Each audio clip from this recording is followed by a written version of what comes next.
Bon, je crois qu'au sommet de tout, il y a Mandela et Nyerere. Nyerere a été pour moi une expérience absolument inoubliable. Je parle de Nyerere avant, d'abord parce que j'ai travaillé beaucoup plus longtemps avec lui. Et parce que lui, il nous écoutait beaucoup. Donc, il nous réunissait régulièrement. Moi, l'ami dont on a parlé avant, l'américain Howard Wolpe, qui est récemment décédé, et tous les autres représentants qui étaient dans la région, et nous écoutait beaucoup, discutait avec nous. Moi, j'ai fait des discussions interminables avec lui. J'allais le visiter dans sa maison à Boutiama. Oui, il n'y a pas d'hôtel. Vous avez lu les livres, vous avez tout. Et on discutait longuement, on faisait des analyses, on voit ce qu'il fallait faire, on voyait ce qu'il fallait faire, on planifiait ce qu'il fallait faire. Donc, ça a été vraiment extraordinaire. Mandela était c'est un personnage magnifique, on peut même pas le définir. Le seul regret que j'ai est qu'il est arrivé à la fin du processus, donc il a donné une forte accélération et il a réussi à le clôturer avec la signature de l'accord. Cela nous a donné une opportunité moins importante de travailler avec lui parce que le temps était limité. Mais c'était une expérience aussi extraordinaire parce que c'est un homme qui a une force absolument incroyable, un homme d'une intégrité totale, comme Nyerere d'ailleurs.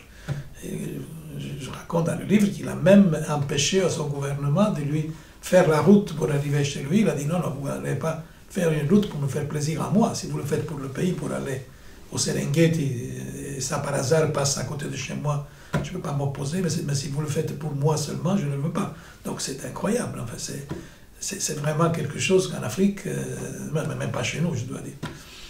Et donc ces deux sont vraiment au-dessus de tout ce qu'il faut, de tout ce que nous pouvons imaginer.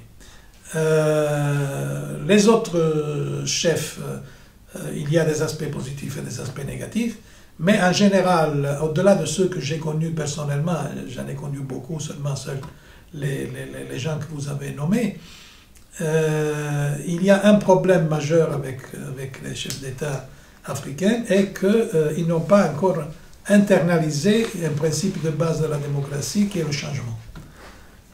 Pour eux, le pouvoir est à vie, normalement. Donc ils essaient de le prolonger à l'infini. Ils acceptent des constitutions qui limitent à 2 mandats, mais finalement ils les changent après pour continuer à rester au pouvoir.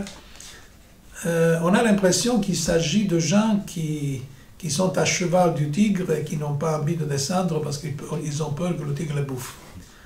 Et ça complique beaucoup les choses. Et aussi les rapports que nous avons, nous les Européens, avec les Africains.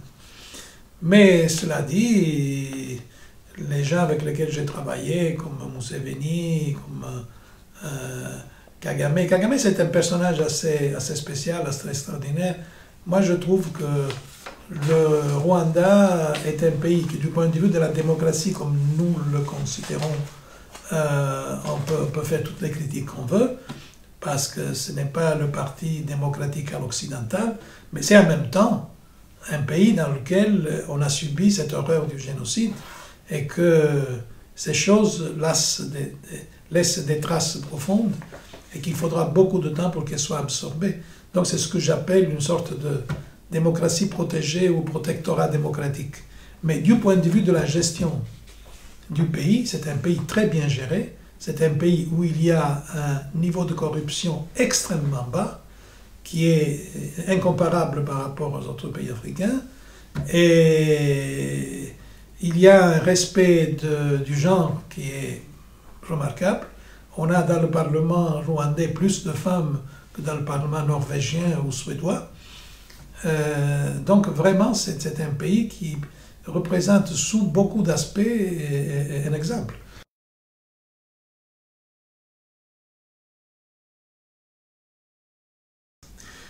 Écoutez, moi je suis généreux, certainement. Bon, Kagame, je vous ai dit ce que je pense, donc inutile de vous répéter. Et c'est vrai aussi qu'on a pris la mesure de l'un de l'autre dès la première réunion avec Kagame. Kabila, je crois, est un soulagement pour moi après son père. Parce que je crois que le père n'avait aucun sens de l'État. Et il avait un talent spécial pour déplaire à tout le monde, pour embêter tout le monde. Enfin, et il faisait des erreurs un après l'autre. Quand ce jeune homme est arrivé, très timide au début, il a quand même joué un rôle assez remarquable, parce que personne n'y croyait. Donc c'est quelqu'un qui a su renverser entièrement la politique de son père, en donnant l'impression de rester dans la continuité, ce qui n'était pas vrai du tout, c'était l'opposé. Je vous ai dit, c'était l'option politique contre l'option militaire.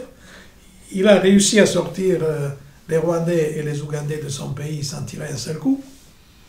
Pour quelqu'un qui venait de rien, qui était un jeune homme récupéré à la fin parce que les soi-disant poids lourds n'avaient pas réussi à se mettre d'accord sur qui devait succéder au vieux Kabila. Donc on avait choisi ce petit homme, ce petit jeune homme qui devait tenir la place chaude pour quelque temps et après la passer à quelqu'un d'autre. Donc finalement il a réussi à rester.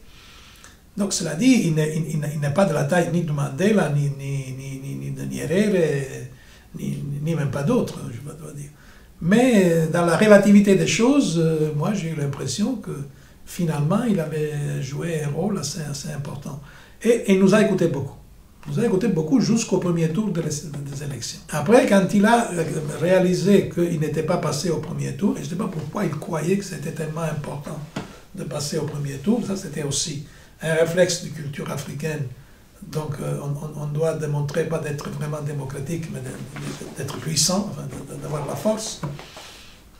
Et je lui ai dit que c'était bien comporté et que tout ça a été apprécié par la communauté internationale. Il m'a donné l'impression qu'il n'avait pas besoin d'un certificat de bonne conduite, mais d'un certificat de force. C'est-à-dire, moi, je n'ai pas montré ma force, je n'étais pas élu au premier tour. Donc il a vécu ce premier tour des élections comme une défaite. Tandis qu'il a été voté, il était en large majorité, et c'était tout à fait évident qu'il aurait gagné au deuxième. Donc jusqu'à ce moment-là, il nous a écouté beaucoup. On lui a, dans ce jeu que je faisais, que je vous ai décrit, de parler avec les uns et les autres, donner des suggestions, moi j'avais le sentiment que les suggestions étaient assez souvent acceptées et suivies, d'ailleurs étaient renforcées après par d'autres, parce que moi je disais une chose, lui Michel lui disait la même chose, quelqu'un d'autre je lui disais la même chose, donc finalement petit à petit on l'a fait marcher dans la bonne direction. Après, au moment où il a été élu, il a dit « Moi, maintenant, je suis légitime, je suis élu par mon peuple, je fais ce que je veux, je n'ai plus besoin de vous pour me faire légitimer. » Et c'est à partir de là que les rapports n'ont pas plus été les mêmes. Mais de toute façon, moi, je n'y suis pour rien parce que à ce moment-là, je suis parti. Donc. Mais j'ai vu que mon successeur n'a pas eu le même type de rapport que j'avais eu avec lui, et ce n'est pas pour sa faute, c'est parce que l'attitude de Kabila a changé. Donc, mon jugement positif s'arrête au mois de mars 2007.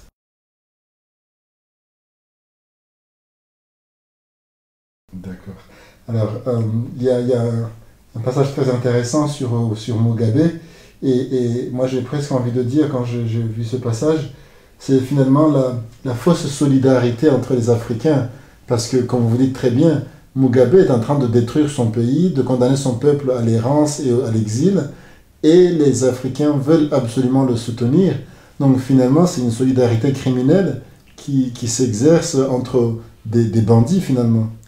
Ce n'est pas une solidarité criminelle, c'est une complicité.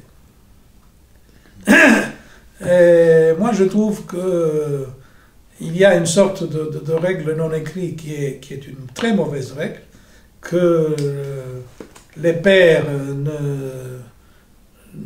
ne se gênent pas mutuellement, et donc on préfère considérer qu'il faut protéger un autre président plutôt que son peuple. Et ça, c'est pas bien du tout. D'accord. Et je le dis clairement. Oui, là c'est sans ambiguïté, mais... Je ne mâche pas mes mots. C'est plutôt de l'autre côté les Africains qui continuent, quand il y a des sanctions, quand on parlait des sanctions économiques, et tous ces problèmes, qu'il faut qu'ils serrent les rangs finalement à chaque fois qu'on essaie de montrer quelqu'un qui se comporte de façon... oui. D'accord.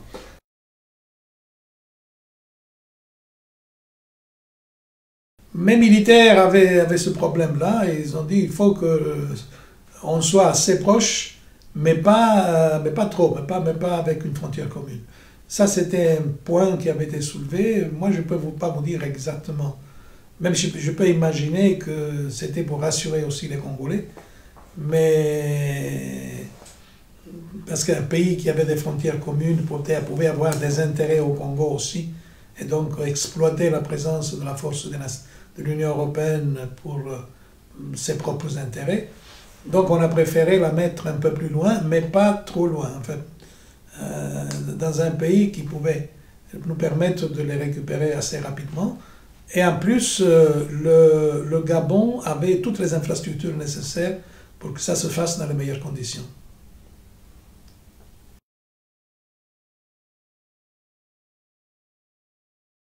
Pas du tout. Pas du tout. Pour les convaincre, on a dû faire des miracles. Et je dois dire que le mérite principal, le crédit principal pour avoir convaincu les Allemands est du président Chirac. Le président Chirac voulait absolument cette mission, voulait que ça se fasse. La France ne pouvait pas en assumer le leadership parce qu'elle avait déjà fait Artemis, ne pouvait pas faire aussi au fort. Il n'y avait que 3 pays qui avaient la capacité de jouer ce rôle de pays cadre. C'était l'Allemagne, le Royaume-Uni et la France. Donc la France exclue. Le Royaume-Uni était trop impliqué en Irak et ailleurs dans d'autres opérations. Et donc le seul qui pouvait le faire était l'Allemagne. Le chancelier, Mme Merkel, n'en voulait pas du tout. Le représentant de l'Allemagne au comité politique et sécurité de l'Union européenne, quand on a soulevé cette question, a dit « Oh my dead body ». Vous passerez sur mon cadavre, mais ça ne se fera jamais. Et c'est grâce d'abord à la forte intervention du président Chirac qui a réussi à convaincre Mme Merkel. C'est grâce aussi à Solana qui est parti à Berlin et a fait sa partie du travail. Et moi aussi j'ai fait une partie du travail parce que j'ai été à Berlin, j'ai été écouté par le Bundestag, la Commission des Affaires étrangères. J'ai fait une conférence à laquelle a assisté le général Virek, qui était déjà le candidat à diriger la force si par hasard l'Allemagne aurait accepté. Il m'a amené aussi à Potsdam pour parler à ses officiers. Et finalement, l'effort conjoint, mais la partie décisive a été le rôle du président Chirac, a convaincu les Allemands qui ont posé des conditions très très rigides. Surtout le exit strategy. La voie de sortie qui devait être blindée absolument avec une date butoir pour terminer la mission. Erreur terrible parce qu'on a risqué beaucoup avec ça. Heureusement, on a réussi à éviter le pire car on a réussi à convaincre Bemba d'accepter le résultat des élections. Mais si Bemba avait refusé, on aurait eu vraiment des problèmes de devoir plier bagages et rentrer au moment où on avait le plus besoin de cette opération sur le terrain. Et donc ça on n'aurait jamais dû le faire, mais finalement, ça a marché. Mais de dire que les Allemands ont fait un calcul quelconque sur cette histoire, absolument exclu.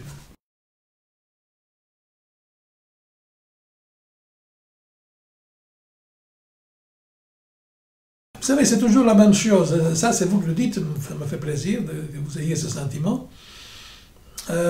Mais si ça réussit vraiment, c'est aussi une question de chimie.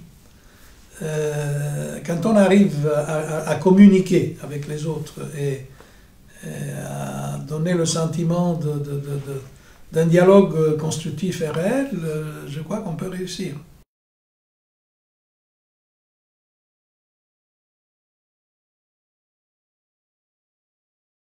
C'est vrai aussi qu'il y a eu énormément d'événements qui ont bloqué chaque fois un travail.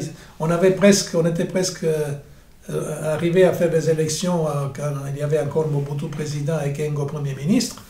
Et finalement, il y a eu la crise de l'Est du Congo avec le problème de Banyamulenge et tout le travail qu'on avait fait s'est effrité, on est revenu au point de départ. Après, on a dû recommencer avec Laurent Désiré Kabila qui n'avait aucune intention de faire un dialogue intercongolais ou interquois, n'en voulait pas du tout. Il a trouvé la façon de le bloquer en contestant le pauvre président Mazire, qui n'y était pour rien, le pauvre, parce que d'ailleurs il n'avait rien contre Mazire personnellement, Il l'utilisait seulement pour essayer de bloquer le processus. Et finalement, on a pu le reprendre quand Joseph Kabila est arrivé. Voilà pourquoi, entre autres choses, mon jugement sur le rôle de Joseph Kabila n'a pas été du tout négatif, au contraire.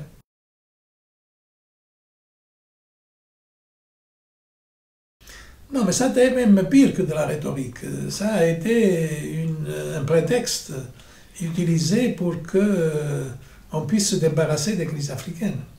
Le problème a été que moi j'ai eu une chance gigantesque à faire le Mozambique avant qu'il y ait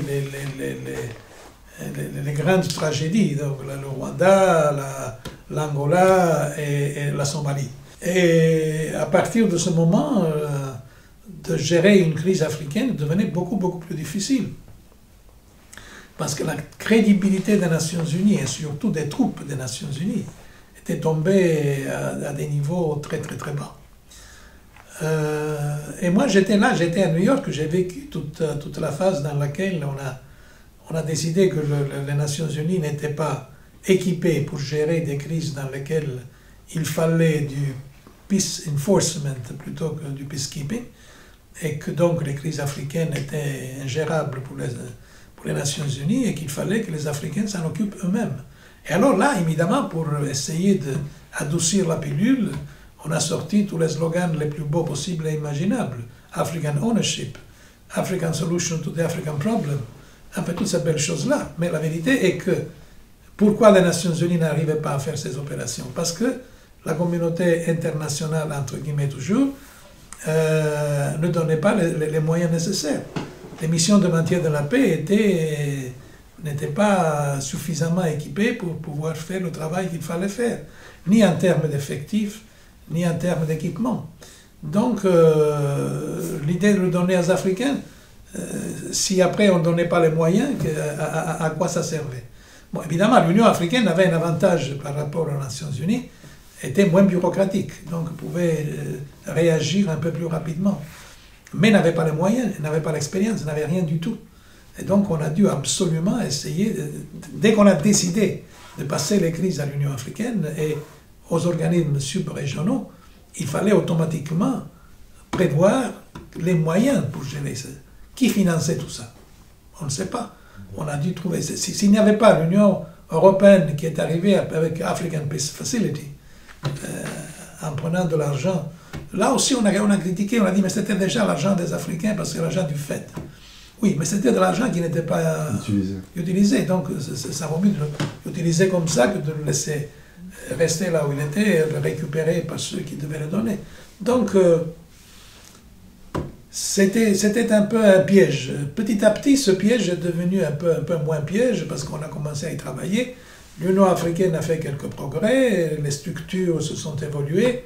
Je ne sais pas maintenant où nous en sommes avec la Peace Facility et comment sont gérées, mais moi j'ai dit depuis le début qu'on avait besoin d'un budget Nations Unies pour financer les missions de maintien de la paix de l'Union africaine.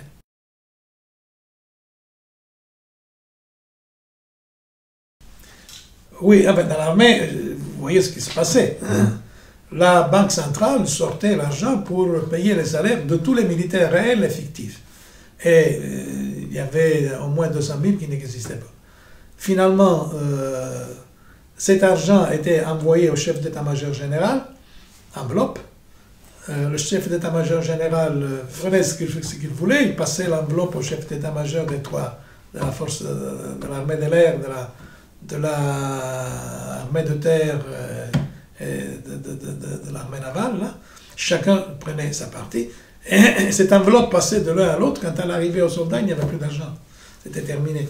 Donc non seulement les morts étaient payés, ils étaient les seuls, comme je dis, qui étaient payés, mais l'argent des vivants disparaissait aussi. Donc il n'y en avait pas. Alors on a fait quoi? On a demandé à IUSEC de s'occuper en premier lieu de cette histoire-là. Donc de modifier le système de paiement des salaires.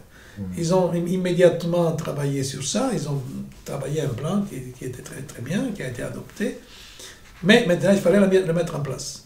Pour le mettre en place, il fallait aussi que l'Union européenne puisse envoyer dans chaque brigade intégrée qui a appliqué le nouveau système de paiement des salaires, 2 officiers de l'Union européenne qui puisse vérifier que les choses se fassent correctement, qui puisse aussi expliquer comment il fallait le faire.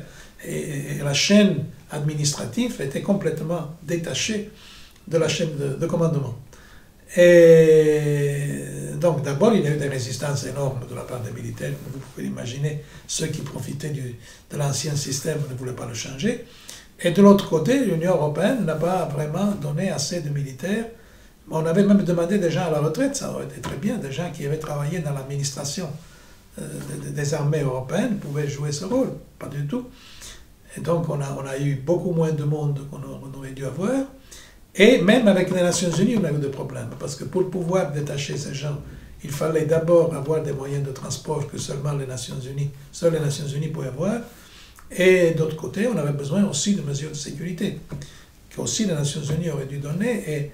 Et là, on a eu des résistances. Et là, vraiment, c'est vraiment la bureaucratie qui a joué, parce que dans ce genre de choses, on rentrait dans le système d'administration qui est un terrain aux Nations Unies extrêmement flou, parce que le Chief Administrative Officer, c'est quelqu'un qui répond contemporanément au chef de mission, donc au représentant spécial du secrétaire général, mais aussi à quelqu'un à New York qui n'est pas des opérations de peacekeeping ou de la division politique, mais de la division administration.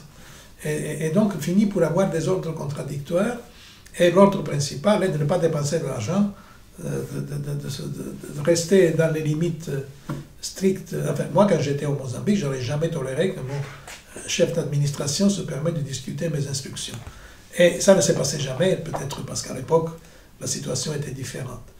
Mais ensuite, on a eu des problèmes, parce que le problème était résolu à nouveau du représentant spécial. Et dès qu'on arrivait à l'administration, le chef de l'administration refusait d'exécuter, parce qu'il avait des ordres de son chef qui étaient différents.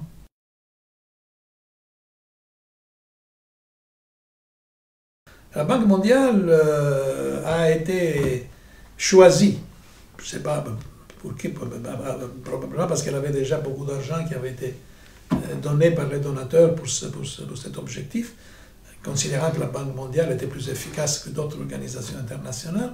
Donc finalement, a été choisi comme chef de file pour ce programme de démobilisation, désarmement, démobilisation et réintégration. Et malheureusement, les règles et les procédures de la Banque mondiale étaient tout à fait incompatibles avec ce système. Parce qu'une organisation qui devait s'occuper de désarmement, démobilisation et réintégration, d'abord ne pouvait pas approcher des soldats armés. Donc les soldats, avant que la Banque mondiale les touche physiquement, devaient être désarmés. Donc toute cette partie, la Banque mondiale ne pouvait pas la faire. Il fallait trouver quelqu'un d'autre qui la fasse. Deuxièmement, ces gens ne pouvaient pas rentrer dans les centres de cantonnement qu'on avait prévus avec les armes, parce qu'en principe, nous, on les faisait arriver avec les armes au Mozambique, et là, on les désarmait. On mettait les armes en sécurité, et les gens restaient dans le camp. Mais dans ce cas-là, ils ne pouvaient pas rentrer dans les camps. Donc, on a dû inventer une étape intermédiaire, là où les gens arrivaient avec les armes, étaient désarmés par quelqu'un d'autre, sans que la Banque mondiale soit impliquée, et surtout, sans que la Banque mondiale, qui avait tout l'argent pour cette opération, puisse la financer. Il fallait trouver de l'argent ailleurs. Et finalement, ils pouvaient être pris en charge par la Banque mondiale. Ensuite, une fois que tout ça se faisait, la Banque mondiale appliquait le principe sacré et intouchable de government ownership, appropriation du gouvernement. C'est le gouvernement qui dirige tout. Appropriation du gouvernement signifiait appropriation de la part de l'armée. Donc l'armée, la seule chose que l'armée ne voulait pas était la réforme du secteur de sécurité. Mais le DDR, désarmement, démobilisation, réintégration, était préalable au secteur de sécurité, à la réforme du secteur de sécurité, parce que seulement les militaires qui avaient été choisis pour aller dans l'armée pouvaient rejoindre après les centres de brassage, donc de formation. Mais si on n'avait pas ces militaires, on ne pouvait pas faire fonctionner les centres de brassage. Le système de blocage idéal était à niveau du DDR. Et étant donné que la Banque mondiale demandait aux Congolais, donc à l'armée congolaise, de gérer cette opération, l'armée congolaise préparait tous les projets et les faisait délibérément de façon à que la Banque mondiale ne puisse pas les accepter, parce qu'ils n'étaient pas conformes aux règles. Donc la Banque mondiale expliquait, non, c'est pas comme ça qu'il faut faire, c'est autrement. Ah oui, oui, très bien. Il repartait, il refaisait les mêmes erreurs, même plus graves. Parce qu'il ne voulait pas résoudre le problème, il voulait le laisser là. Donc on est resté bloqué pendant des mois et des mois et des mois sans rien faire. Le temps qui a pris tout ça est scandaleux. Je pense qu'au Mozambique, sans déranger la Banque mondiale, on a démobilisé 90 000 personnes en quelques mois et qu'il y a eu des années sans que rien ne se passe au Congo, vous vous rendez compte que ce n'était pas du tout. Je crois qu'on aurait dû, et je le dis clairement, je crois que ceux qui finançaient ce projet, qui coûtait très cher d'ailleurs, auraient dû demander à la Banque mondiale, mettre la Banque mondiale devant une alternative. Moi, je ne dis pas que la Banque mondiale est incompétente. La Banque mondiale sait faire très bien son métier, mais son métier n'est pas de démobiliser des gens. Alors, soit la Banque mondiale faisait un set de règles et procédures ad hoc pour cette opération, différentes que ces procédures habituelles, soit elles disent, moi je ne peux pas le faire, ce n'est pas mon métier, choisissez quelqu'un d'autre. Mais de s'obstiner à le faire en appliquant ces règles, ça a été un gaspillage de temps, d'argent et de vie humaine, parce que cette armée, qui n'était pas réformée et qui n'est pas encore aujourd'hui réformée, continue à faire des ravages.